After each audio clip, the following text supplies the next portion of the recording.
Heavy downpours followed by strong winds in Surabaya on Monday have caused some trees and billboards to collapse. The roof and signage of the city administration office were also affected.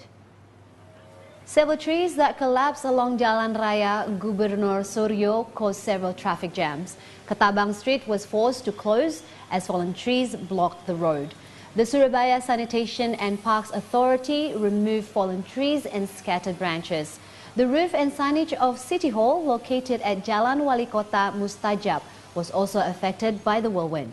Risma Triharini, the mayor of Surabaya, along with her staff, helped clean up the compound.